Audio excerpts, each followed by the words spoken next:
প্রতিদিনের ন্যায় আজ আমরা এই দামোদর ব্রতকালে কিছু কথা শ্রবণ এবং কীর্তন করব। আগামীকাল গিরিরাজ গোবর্ধন পূজা, অন্নকূট মহামহোৎসব, গৌরীয় গগনের মুকুটমণি রূপী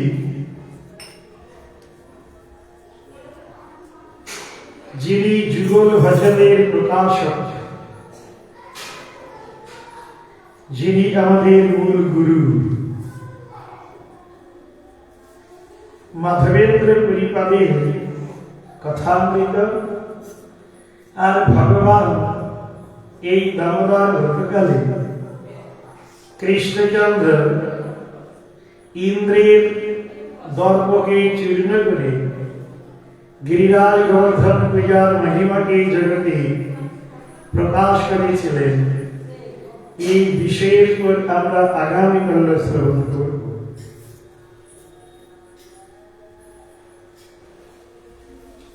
আজ আমাদের আলোচ্য বিষয় কাকেই বা প্রসাদ বলে, কাকেই বা মহাপ্রসাদ বলে, আর কাকেই মহামহাপ্রসাদ বলে। শ্রী চৈতন্য চিত্তামৃত।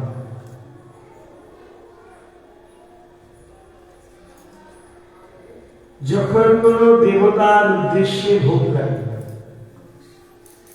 বা দেবীর উদ্দেশ্যে ভোগ লাগে, তার নাম হচ্ছে প্রসাদ। কালী হতে পারে, দুর্গা হতে পারে, মনসা হতে পারে। অনেকের নাম দেখবেন কালী প্রসাদ, কারো নাম দুর্গা প্রসাদ, কারো নাম মনসা প্রসাদ চ্যাটার্জি, মানে দেবতার কৃপার দ্বারে তার জন্ম হয়েছে। আর বংশ অনুক্রমে তারা ওই দুর্গা কালী তাদের আরাধনা করে থাকে।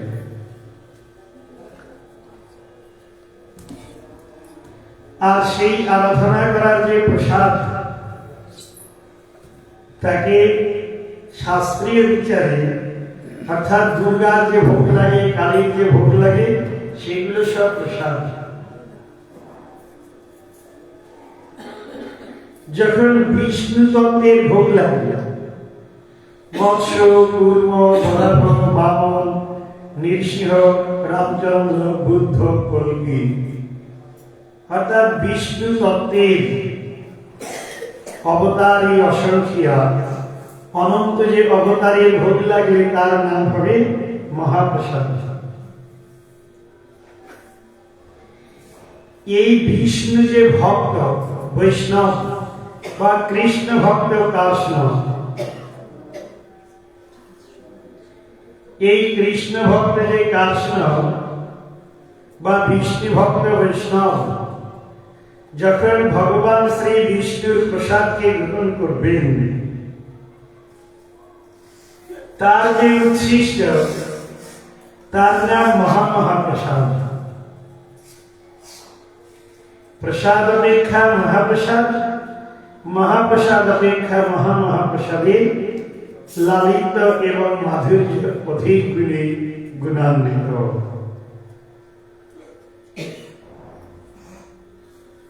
রঘুনাথ দাস গোস্বামীর ক্ষুল্ল তাত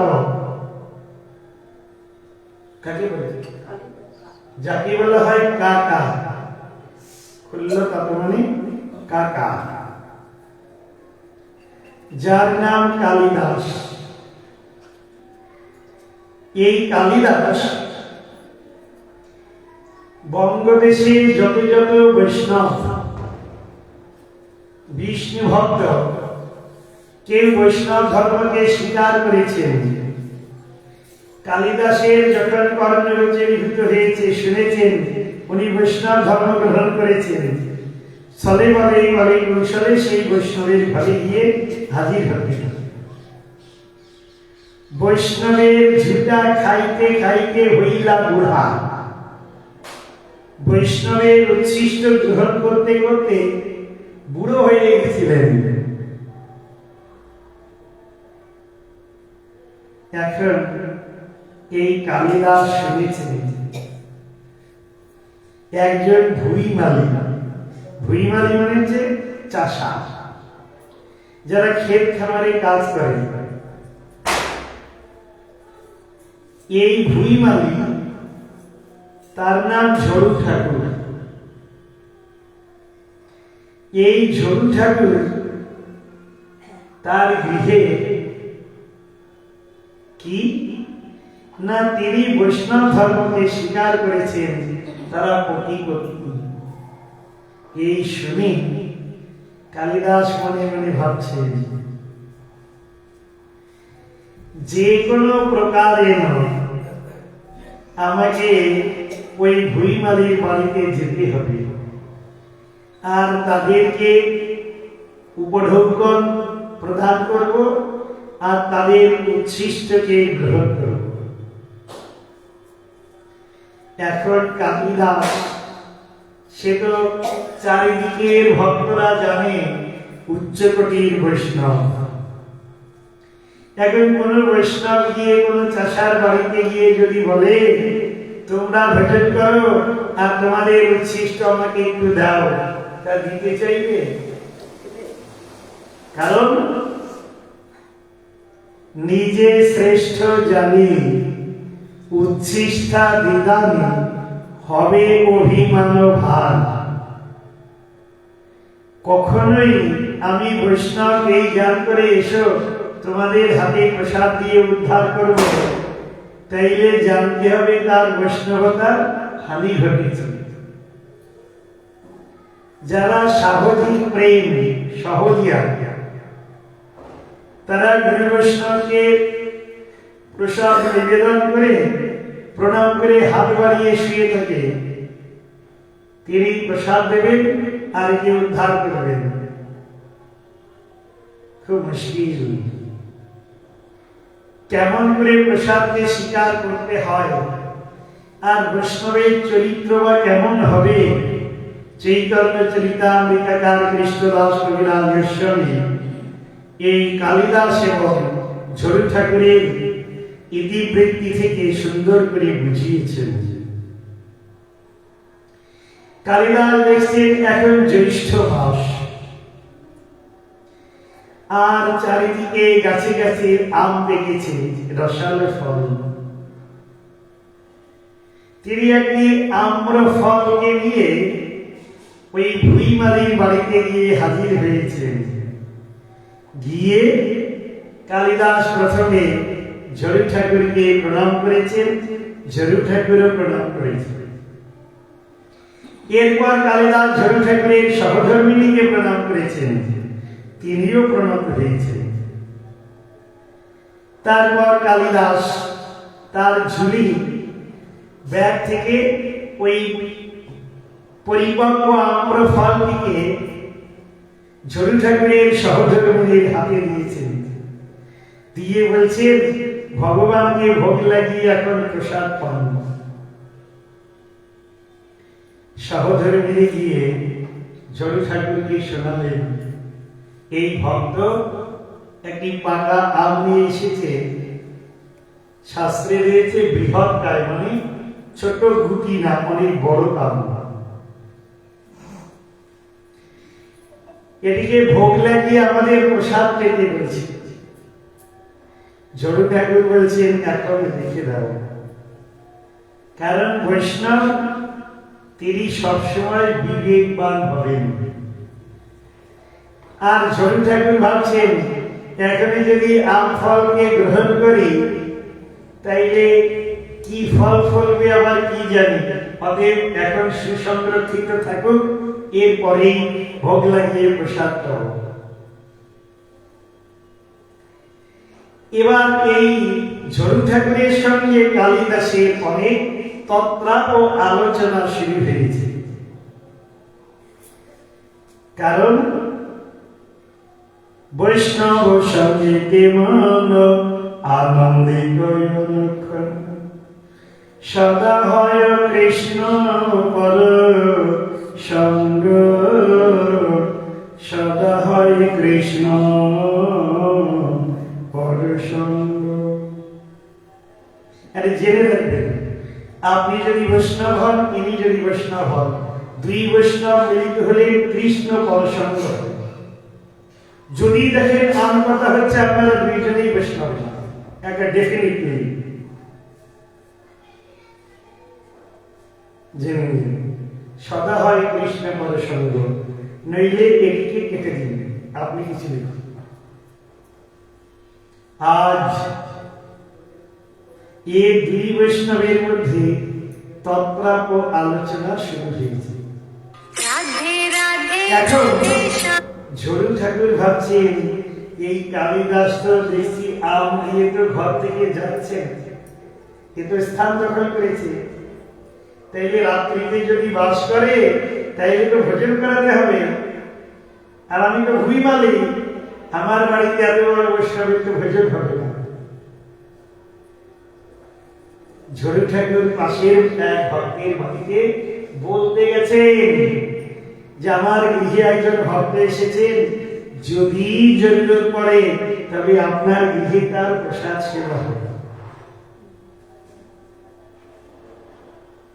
কিন্তু কালিদাসের যে শিক্ষা, বিদ্যা, বুদ্ধি এবং একাগ্রতা, ঐকান্তিকতা, সিদ্ধান্ত তো আলাদা, সে তো অন্য বাড়িতে ভোজন করতে যায়নি। তার উদ্দেশ্য হলো এই ঝরু ঠাকুরের মহামহাপ্রসাদকে শিক্ষা।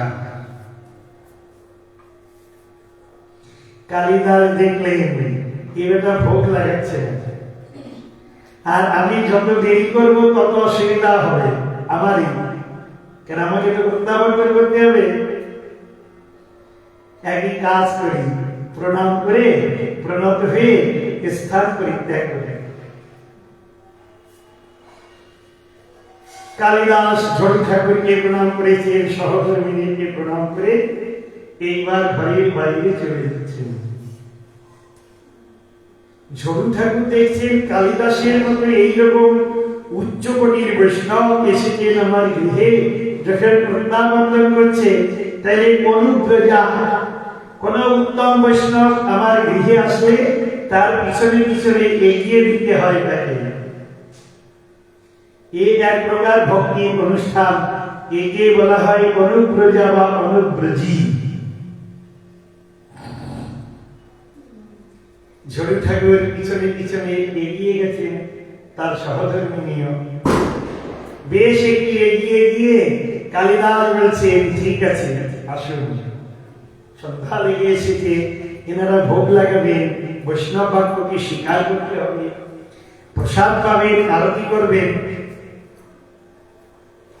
কালিদাস কৃষ্ণ ভক্ত নিষ্কাম, অতএব শান্ত, ভক্তি মুক্তি সিদ্ধি বাঞ্ছা সকলেই অশান্ত।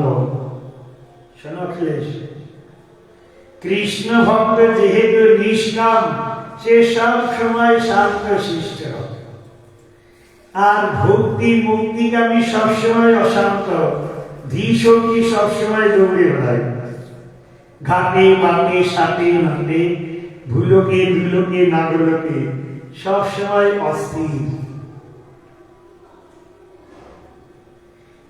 এই কালিদাস দেখলেন ঝরু ঠাকুর তার সহধর্মিণী ঘরে প্রবেশ করেছেন, দেখলেন এই পথে তো আমাকে এগিয়ে দিতে এসেছিল, তাইলে তাদের চরণ ধরে পড়ে রয়েছে। বৈষ্ণবের পদ ধূলি তাদের স্নান কেলি, বৈষ্ণবের নামে তেজোল্লাস। একবার কালিদাস গড়াগড়ি দিতে লেগেছেন, ধুলি লাগাতে লেগেছেন। ধুলি লাগিয়ে দেখছেন খানিক লাভ হয়েছে, হৃদয়ে এক নিরামের প্রশান্তি। এবার আগের কালের যত যত বাড়ি এখনো অনেক ঘরে রয়েছে, একটি মূল গেট আর একটি ছোট গেট। কালিদাস দেখছে বিশাল একটি পুষ্করিণীর মতো, যেখানে এঁটো কাটা ফেলে, যাকে খাজে বাংলাতে বলা হয় আদারে পাদার, মানে এঁটো কাটা খোসা আদি সব ফেলা হয়। এ কালিদাস চুপ করে গাছতলাতে তলা তলায় ঝুঁকির মধ্যে বসে রয়েছে, আর ঝরু ঠাকুর সুন্দর করে বলছেন তার সহধর্মীকে, আরে ভক্ত উপহিত প্রশ্ন, এ তো ভগবান আদরের সঙ্গে স্বীকার করেন, ওই আম্র ফলটিকে আনন্দ করে ভগবানকে দাও। সুন্দর করে ভগবানকে নিবেদন করে, আর এই দুইজন আঠি মানে গুটলি, তার যে চোখলা অর্থাৎ খোসা, সুন্দর করে চেটে পুটে খেয়ে পাত্রের মধ্যে করে ওই আদারে ফেলেছে, আর যেখানে কালিদাস চুপ করে লুকিয়ে রয়েছে। আর কালিদাস দেখছে, আহা কি বড় ভাগ্য, যেখানে ফেলে দিয়ে দরজা লাগিয়ে সরে এসেছে, কালিদাস ওই আমের চোখলা আর ওই আমের গুটলি আঠিটাকে নিয়ে সুন্দর করে চুষতে লেগেছে। যতই চুষতে লেগেছে তখন সে কম্প, বৈবর্ণ, হর্ষ, ধর্ম, পুলক, বেপথ সব লাভ দিয়ে শুরু করেছে। যখন কালিদাস চিৎকার করছে হরি বল বলে, তখনই এই ঝরু ঠাকুর আর তার সহধর্মী কর্ণগোচরীভূত হয়েছে। আর এই একটু আগে যে বৈষ্ণবকে এসেছিল তার কণ্ঠস্বর শোনা যাচ্ছে, দেখো তো। গিয়ে দেখে এই কালিদাসের দেহে কি সেই প্রেম।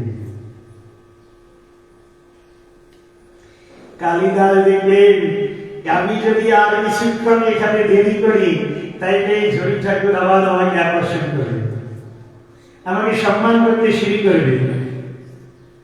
সেই মাধবপুরীর মতো প্রতিষ্ঠার ভয়ে স্থান পরিত্যাগ করলেন, সরে চলে গেলেন। প্রসাদ মহাপ্রসাদকে স্বীকার করে প্রত্যাবর্তন করেছেন। কি শুনালাম? মাস জ্যৈষ্ঠ, আষাঢ় মাসে যখন রথযাত্রা হয়, তাই তো এবার এই কালিদাসের মন হয়েছে এবার জগন্নাথের রথযাত্রা দর্শনে যাব।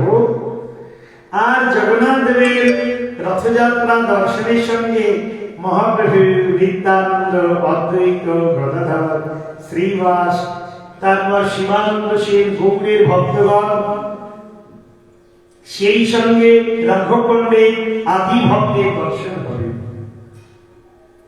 এই জেলে যাত্রা করেছেন। আপনারা যারা পুরীধাম যাত্রা করেছেন দেখেছেন, জগন্নাথ মন্দিরে প্রবেশের আগে পশ্চিম দুয়ারে একটি পদধৌতিকরণের স্থান রয়েছে, যেখানে পাকে ধুয়ে মন্দিরে প্রবেশ করতে হবে। তা মহাপ্রভু যখন গিয়ে হাজির হয়েছেন, জগন্নাথ দর্শনে যাবেন, তখন তার সঙ্গে রয়েছেন সিদ্ধান্তদেবী, শরৎ দামোদর গোস্বামী আর মহাপ্রভুর গণ। এই কালিদাস চুপ করে বসে রয়েছে, মহাপ্রভুর পদধৌতিকরণ করছেন, মহাপ্রভুর চরণ কাখালি, চরণ ধুয়েছেন, আর কালিদাস এক অঞ্জলি, দুই অঞ্জলি পান করেছেন। এই মহাপ্রভু দেখছেন, দেখে চৈতন্য চরিতামৃত বলছেন, এক হচ্ছে আনন্দ, এক হচ্ছে রোষ। আনন্দ হচ্ছে কেন না, বৈষ্ণবের উচ্ছিষ্ট গ্রহণ করে করে এই উত্তম বৈষ্ণবে পরিণত হয়েছে, এরই একমাত্র অধিকার আমার চরণামৃত গ্রহণ। কারণ বৈষ্ণবে যখন এইরকম ঈশ্বর বুদ্ধি, অতএব আমার চরণামৃত গ্রহণের অধিকারী একমাত্র কে? সুন্দর করে অধিকার দিয়েছেন। হঠাৎ মহাপ্রভু বলছেন, দেখো তো গৌরিয়া এইরকম বাঘা জল খেতে দিয়েছে। মানে মহাপ্রভু শিক্ষা দিচ্ছেন, যদি এইরকম সব আমার চরণ ধৌত জল খেতে লাগে, তাহলে সবাই ওই দেওয়া শুরু করে পা ধুয়ে জল খাওয়া। তো এই শরৎ দামোদরকে ইশারা করলেন, শরৎ দামোদর এক ধাক্কা মারলেন, বৈষ্ণবী আশীর্বাদ। যে শ্রীকৃষ্ণ চৈতন্য মহাপ্রভুর কথা বলতে গিয়ে বলছেন, শিব বৃন্তি নূতম শরণ্যম বৈতার্তি অহমে প্রণত পালন ভবাব্দি গৌতম বন্দে মহাপুরুষতি চরণারবিন্দ।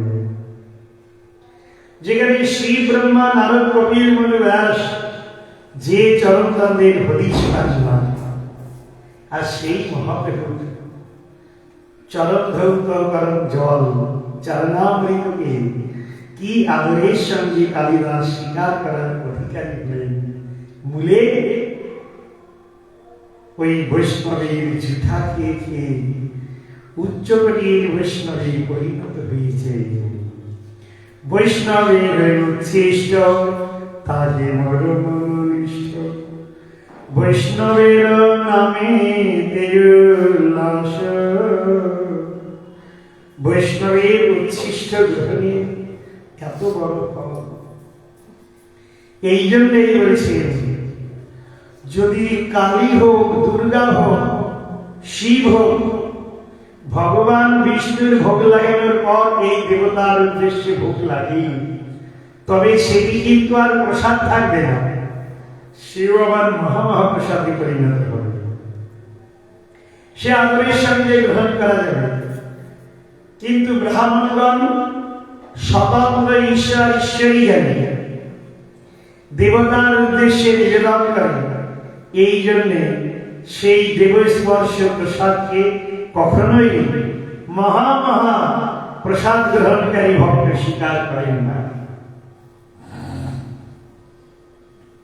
আগামীকাল যে মাধবেন্দ্র পুরীপাদ প্রভুর অপূর্ব কথামৃত আমরা শ্রবণ করব। মাধবেন্দ্র পুরীপাদ প্রভু এই ব্রজমণ্ডলের বিভিন্ন তীর্থ পরিক্রমা অন্তে গিরিরাজ গোবর্ধন শৈল পরিক্রমা করেছেন।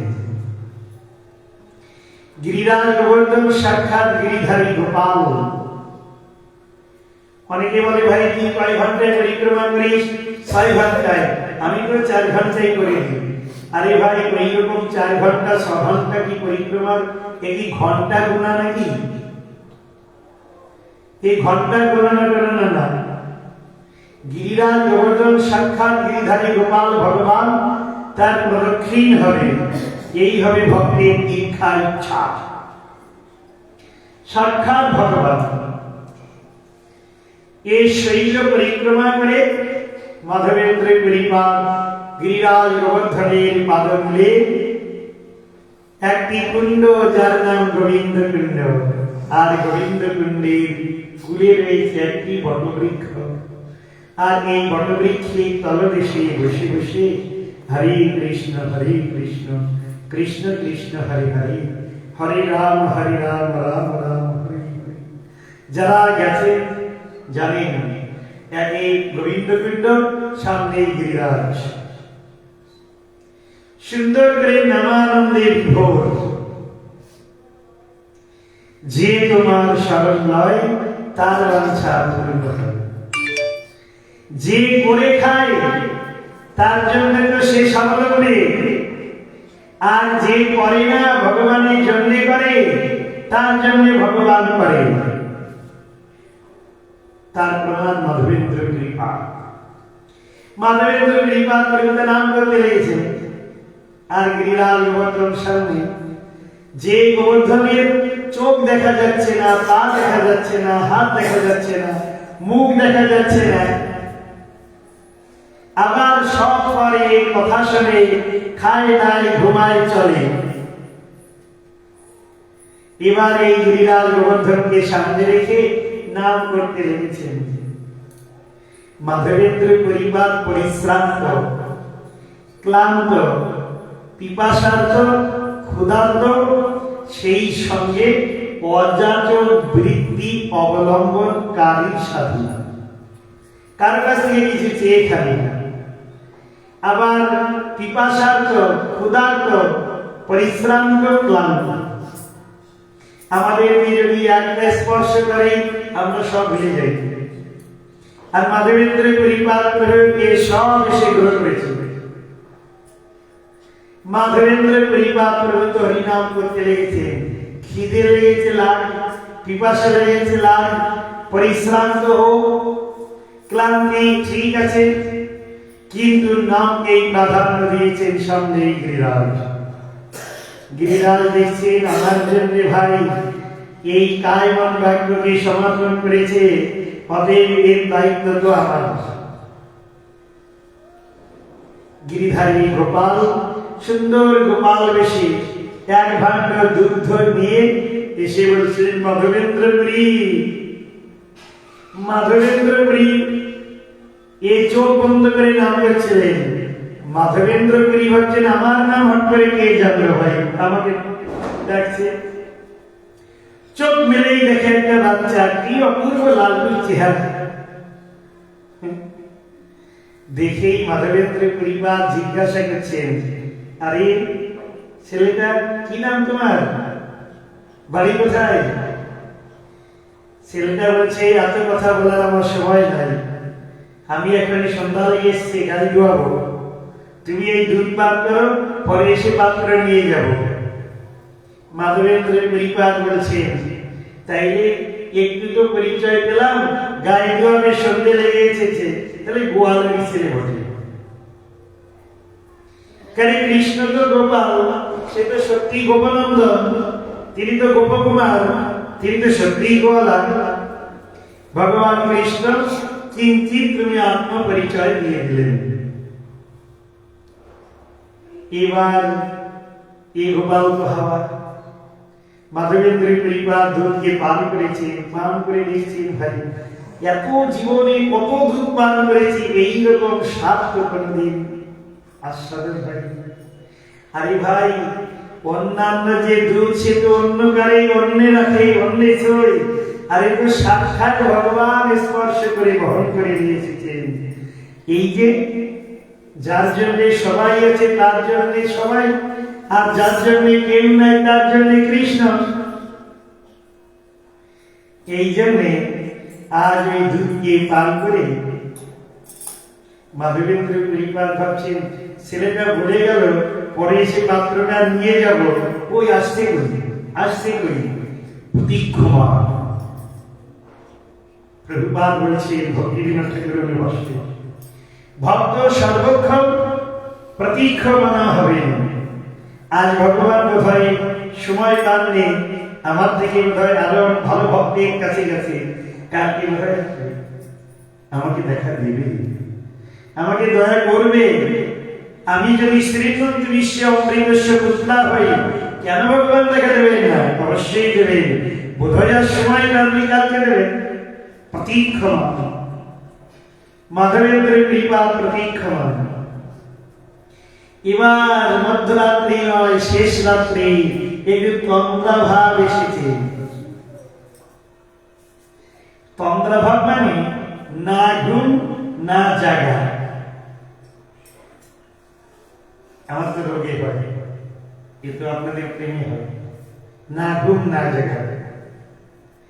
এইবার এক গোপাল এসে মাধবের স্ত্রী ভাবছে আর বলছে, এই জঙ্গলের মধ্যে আমি রয়েছি, আমাকে এখান থেকে কারো মানে বলো, নিয়ে আমার সেবা পূজা চালু করো। আগামীকাল সেই দিন মাধবেন্দ্র কৃষ্ণা প্রভু সবাইকে ডেকে ওই গোপালকে তুলে নিয়ে অপূর্ব মহামহোৎসবকে সুসম্পাদন করেছিলেন। তার রুটির পাহাড়, অন্নের পাহাড়, কড়ি, চাদর, সবজি, মিষ্টি, নানান ধরনের দ্রব্যকে ভোগ লাগিয়েছিলেন। আর ভগবান গোপাল অপূর্ব রূপে সব গ্রহণ করেছিলেন। ভক্তির দ্রব্য প্রভু কারি কারি খায়। সেই অন্নকূট মহামহোৎসব আগামী করল। আমরা মাধবেন্দ্র পুরীপদের বিচারকে স্বীকার করে শ্রী চৈতন্য মহাপ্রভুর অনুগ্রহে গুরু বৈষ্ণবের আনুগত্যকে হৃদয়ে ধারণ করব। আগামীকাল এই অপূর্ব তিথির সমাদর করব। আপনারা সকলেই 10:30টার মধ্যে আগমন করবেন। কথামৃত, সেই সঙ্গে সেবামৃত, সেই সঙ্গে প্রসাদামৃত আস্বাদন করবেন। অবশ্যই আমাদের উপর মাধবেন্দ্র কৃপাল প্রভু গিরিধারী গোপালের অহৈতুকী আশীর্বাদ লাভ হবে এবং আমাদের গিরিরাজ গোবর্ধন পূজাদি সার্থক হবে। বাঞ্ছা কল্পতরুভ্যশ্চ কৃপা সিদ্ধি ভৈবচ পতিতানাং পাবনেভ্যো বৈষ্ণবেভ্যো নমো নমঃ। হরে কৃষ্ণ কৃষ্ণ কৃষ্ণ হরে হরে, হরে রাম রাম রাম হরে হরে। নিতাই গৌর প্রেমানন্দে, গৌর হরি बोल। जय श्री माधवेंद्र कृपाल प्रभु की जय। पांडवेंद्र महामहोत्सव तिथि शुभातिशुभ परिवार दिवस की जय। दीपावली महामहोत्सव की जय। निताई गौर प्रेमानंदे, गौर हरि बोल।